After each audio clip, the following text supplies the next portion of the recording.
To the Buncombe County Planning Board meeting for January 31st, 2011. And I'd like to call the meeting to order. Has everyone had a chance to take a look at the agenda that's proposed today? Move to approve. I have a second. I'll second. Any further discussion or amendments to the agenda? All in favor say aye. Aye. All opposed, no. Motion carries. I trust that everyone's had an opportunity to look at the minutes that were transmitted to us electronically by Jillian last week for the January 3rd meeting. Have you had a chance to review that, and do you have any comments or amendments to the agenda? I mean, to the minutes of January 3rd. Mr. Chairman, I got one little one. We had such a good discussion on this public tower matter. I just want to make sure the minutes read right, as I think if we could switch to page 2, and then I'll ask you to please count down the 11th line. Line number 11. And the sentence as it reads, there was further discussion among the board about were the problems they felt there was, etc. And I'm not sure that reads like we would want it to read. The lines 11 and 12. There was further discussion among the board about were the problems they felt there was with exempting the towers from the ordinance. I meant what? I'm sorry? What? W-H-A-T?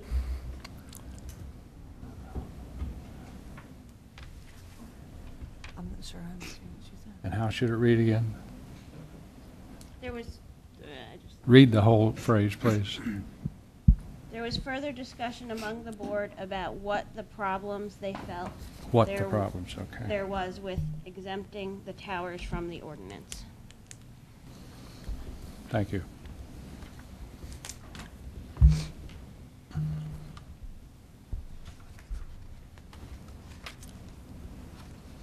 Any other comments? Excuse me, I turned my mic off a minute. Any other comments by anyone?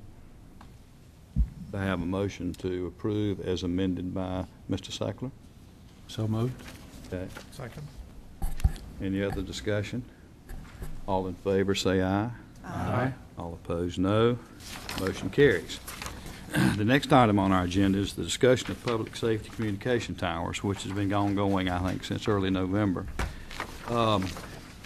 Bernie and I met with staff back, I guess, 2 weeks ago now, Bernie, roughly, to discuss how we could navigate through this. And Debbie, if I could call on you, would you read the proposed language now that we are bringing to the board today for them to consider? And then after that, what I'd like to do, we have with us today Mr. Jerry Vihan, the Buncombe County Emergency Management Director, and this is right down his wheelhouse. And I'd like for him to enlighten us a little bit about, again, the need for this and some of the guidelines that he's now having to adhere to that's mandated by the federal government and so forth. I think it'll give us a little better understanding as to what we're trying to achieve here. Debbie, if you don't mind. We did change the exemption that we're proposing in the ordinance to also require that a notice be sent to the public. So we've changed it to say this article shall in no way regulate, prohibit, or otherwise deter any public safety communications tower, except that written notice by certified mail of the intent to erect a public safety communications tower shall be sent to all adjoining landowners of the proposed facility and to all owners of property within 500 feet of the proposed facility. We've also refined the definition of what a public safety communications tower is as well to make it a little bit more concise. It would be a public safety communications tower means any tower exceeding 20 feet in height erected for the purpose of transmitting and relaying critical voice and data communications for public safety personnel, including but not limited to emergency services, law enforcement, and fire protection services. Okay. And those were the only changes made since you saw it at the last meeting. Okay, thank you. Jerry, do you mind coming forward and sharing with us the history behind this briefly and what your plans are moving forward in the event we approve this language? Okay, the biggest reason for this, FCC earlier or last year issued a ruling that states by January 1, 2013, the band width for repeaters has to be cut in half. And right now you can have a 25 megahertz split. For example, if you come in at 155.280 on dispatch, then the receive is 25 plus or minus megahertz difference. They're changing that to 12.5 or 12 and a half. And probably sometime in the next 10 years, they're going to cut that to 6 1/4. Well, every time that you reduce that bandwidth, you also shorten the distance that the transmitting signal makes. And for that reason, we're going to have to add some more sites. And I know some of you have heard 6 different sites. Well, it's 6 sites, but it's not 6 additional sites, for example. And what does that mean? For example, we're looking at and we had an engineering firm come in and do some studies for us. And we're looking at some areas where we have weak coverage or no coverage or dead spots, as we refer to. And these sites are Broad River, Swannanoa, Sandy Mush, Upper Hominy, Barnardsville, and Rims Creek. Now, we're presently served in the Broad River area from off of Flat Top Mountain. And we're looking at somewhere to cover closer in on the Broad River community down there, and that's, as everybody knows, kind of remote anyway, and it's hard to provide the coverage. Swannanoa, there's a problem right in the Swannanoa Valley, believe it or not, and we have a tower. As you go on number 9 down into Broad River, it's co-located on a tower with Progress Energy. But still, when we cut this frequency in half, it's going to give us some problems. Sandy Mush, at one time we had a tower up there at the upper end of Sandy Mush, and it wasn't really a tower. It was stuck up on a telephone pole that covered that area. Upper Hominy, we had one on Young's Cove that was the same thing. It wasn't a real tower. It was a power pole with an antenna on top of it. Barnardsville and Rims Creek, up until last year, we had a site co-located with the North Carolina Forest Service on Big Knob, which is actually in Madison County, and where it was covered both those communities very well. The Forest Service lost that site, lost their lease, and we had to take everything down. We have a tower to head of Rims Creek, but it's not giving us the coverage that we're looking for. So with Rims Creek and Barnardsville, it's possible that we may end up with one site and eliminate one tower. So it's the fact to say we're looking at 6 sites, we are, but 6 towers, not necessarily the case. But anyway, when we do these computer models, in addition to going out with a handheld radio and a mobile unit, then we know where the dead spots are in the county. And of course, it's critical that we have coverage, and it's hard to get, quite frankly, more than about 95% coverage in countywide. But we try to get it as close as we can. If you had 100% coverage, you'd have a lot more towers than what we've got.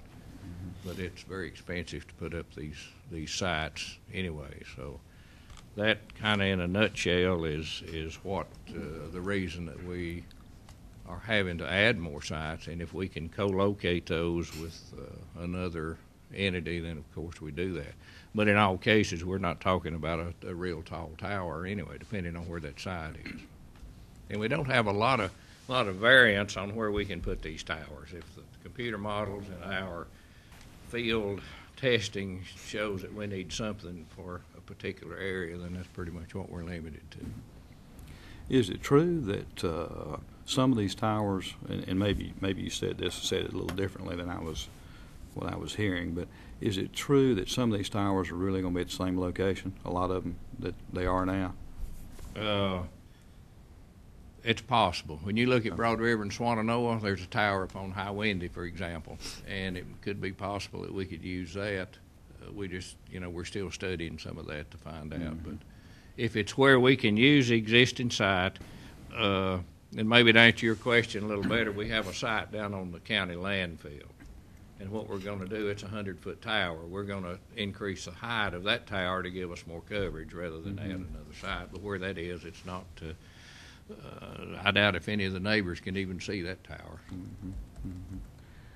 Are y'all doing studies with the expectation that it goes to 6 1/4? Do you know what that would do to you as far as the need for additional towers? Probably it's going to require additional towers, but like I say, we're looking at 10 years plus down the road before they'll even require that. I wanted to make sure I had your 6 sites. You mentioned Swannanoa, Sandy Mush, Upper Hominy, and did you say Barnersville and Reems? Barnersville, Reems Creek, and Broad River. And Broad River. Thank you.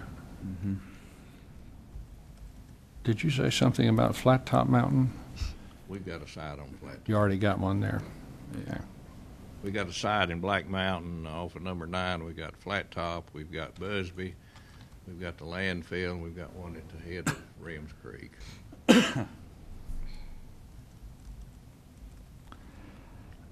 Anybody? Mr. Beyond, I'm sure nobody here wants to get in the way of public safety. I mean, you just can't do that. I think some of the things that we've talked about and have been a concern to me is, I'm curious, do you have any idea of the calls that come into the EOC, how many of them are originated from a landline and how many of them are originated from a cell phone? I mean, even 20%, do you have a clue whether it's half the calls from cells? Probably, this day and time, it's probably 60-40, with 60 coming from a landline, 40 from a cell phone. And like I said, the things that we've kicked around here is, in my mind, that sort of makes cell phones a part of the public safety system. I mean, I know my mother and father both now who are elder, that's all they've got. And so I think the question I've had is, I don't think anybody wants to turn the cell phone companies loose either, but that seems like it is an integral part of, in other words, I know you guys have to communicate with each other, but if the citizens can't communicate first with you, there's still a missing link. Is my thinking wrong, or does that? Of course, the cell system, that's totally separate from Sure. public safety, but the big key to, I guess, the difference to public safety is the fact that when that call comes in, however we get it, being able to transmit that signal out. And for example, Department of Insurance and the FCC won't let us just arbitrarily use cell phones for the transmission of that. We've got to go with the radio link to be sure. No, I understand, and like I said, I'm 100% in support of. But I'm just saying, if the public doesn't have a cell phone service, there could potentially be a break in the system between their being able to link with you. Yeah, and we've got several spots in the county now, as you can well imagine, that don't have cell Yes, coverage. Sir. And I think that's kind of been my thinking is, like I said, I don't think anybody wants to give them carte blanche, but certainly you guys have to have first priority, but I also think if they're trying to provide a service that can be a link to you, does there need to be a gateway to give them access to provide that public service? And I understand it's not a question to answer. It's just more or less dollars and cents. They're going to put a tower up where they're going to recoup their expenditures. Exactly. And Exactly. Sandy Mush, for example, or Broad River may not have full coverage, and whether or not they will in the next few years, Yes, sir. is, up to the cell company. Sure. Whereas we've got to provide the coverage today. Whether it's profitable or not. Yeah, it's not about the money. How does this impact fire departments? Do individual fire departments have their own repeaters for local traffic? Or Some of them do, but this is the county's system whereby we dispatch all of their calls and operate the basic communication system amongst all of the departments, even though some of them have their own repeaters and frequencies to cover their particular fire district. This is a centralized location for all public safety services to go through. Same way the sheriff's office, and they're, all this stuff's on the same tower. Right. Well, I think, at the end of the day, I think public safety has to trump most things, about anything. We've got to have this in place for the safety of our citizens and so forth. But are there any other questions? Les, do you have anything? No, I just want to say that my outspoken comments of the last meeting, I think I've changed my mind, and Jerry's helped a lot this morning in explaining some of the things that the county's facing with getting the right job done. Yeah. Thank you. Yeah, I like I think the addition of the language of the Notice. given a written notice, I think, at least gives people the heads up, and you can still move forward. So I think that's a good compromise. I have one question for Jerry. Jerry, let's say in your engineering study that you have, this particular area, if I'm understanding, would be the best site for coverage. If for some reason there's something unforeseen on a site that you've targeted or zoned into, would your study allow there to be a little flexibility within that particular area, or is it really, really site specific? It's possible, because when we look at when we do these studies, it doesn't say it's going to be Yeah. right here in On this acre. Ben Pace's yard, for Oh. example. But it'll have, it'll show the wide range of coverage, Okay. and where best we can put that. So if we have some, it's because we're going to be notifying, I guess is where I'm going with, now, which I agree, I like the language.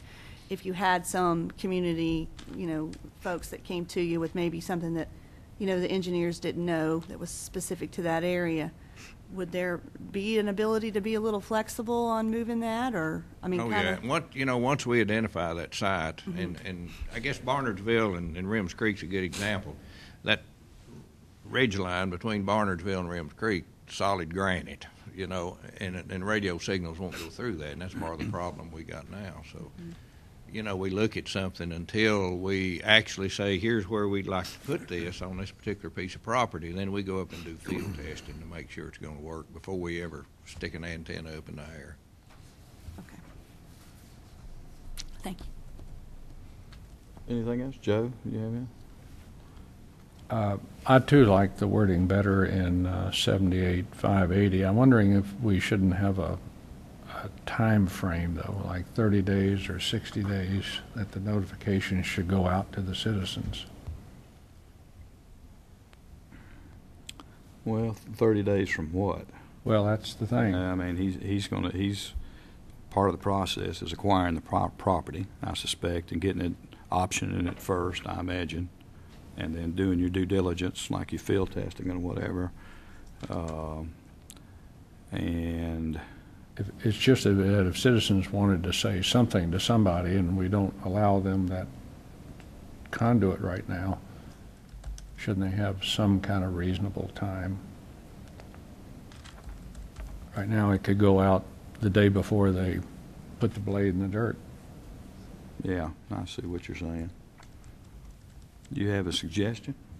I mean, I understand what you're saying. I'm not being familiar with his protocol and what they have to go through. I don't. That's why I just threw out 30 or 60 days or Yeah. something. Well, I don't see that being a problem, whether it's 30 or 60 days, whatever you decide. Once we determine here's where we'd like to go, whatever time frame, that's not an issue with us. Then what would the mechanism be? What would the protocol be? Would you call the county planning staff, and then would they go out with the notice? Or Matter whatever, however you how would wanna that have work? We had imagined that the planning department would send that notice out with emergency services phone number so that they could field those calls and explain in some depth why they needed that area for the coverage that they were needing. So then can there be the understanding then that you, sir, would notify them that you've made a decision on a site, you would then tell them, and then you would go out with the notice? But you'd have to do that to allow Yeah, that's not a the problem. 30 or 60 days. Okay. Jerry, you mentioned co-location. Is there anticipating some co-location on commercial towers? If there happens to be one in that area where we need a site. Are they And receptive? we've got stuff on privately owned towers, we've got stuff on Progress Energy towers, we've got stuff on cell towers, so, if we can co-locate, we'd prefer to do Have that. they been generally receptive in taking on Oh, yeah. co-locations? Mm-hmm.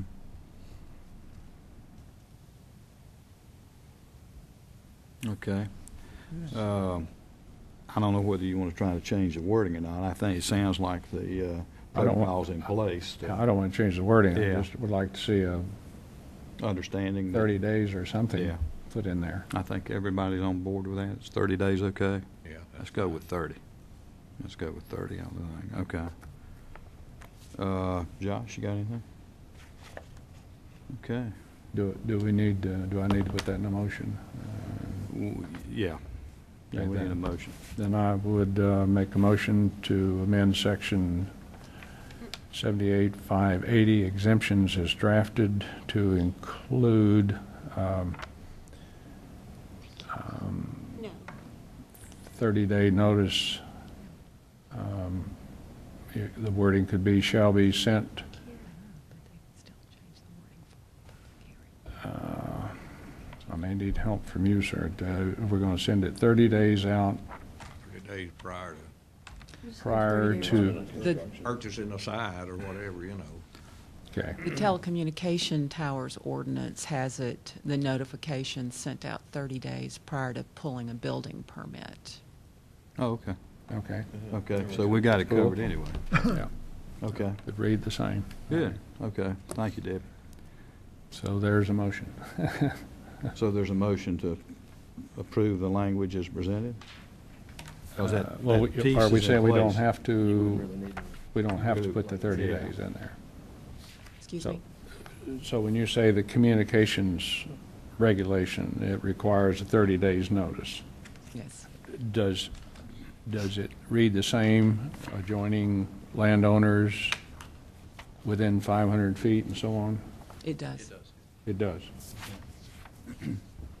Okay. Okay, all right. So what we're looking for, the chair's looking for, is a motion to approve the language as presented here. So moved. We've got a motion by Mr. Hughes. Second? Mr. Kessel seconds. Any further discussion? I just want to make sure that I have everything clear before Okay. we pass on this, and Okay. that is that, as kind of a summary,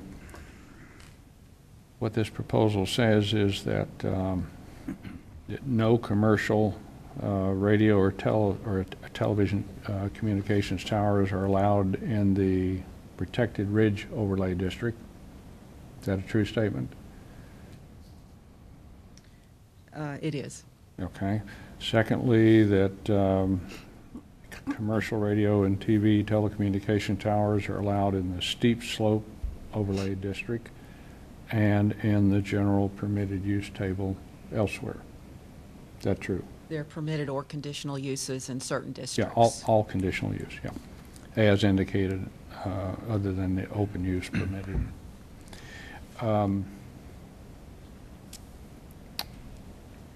And that public safety communications towers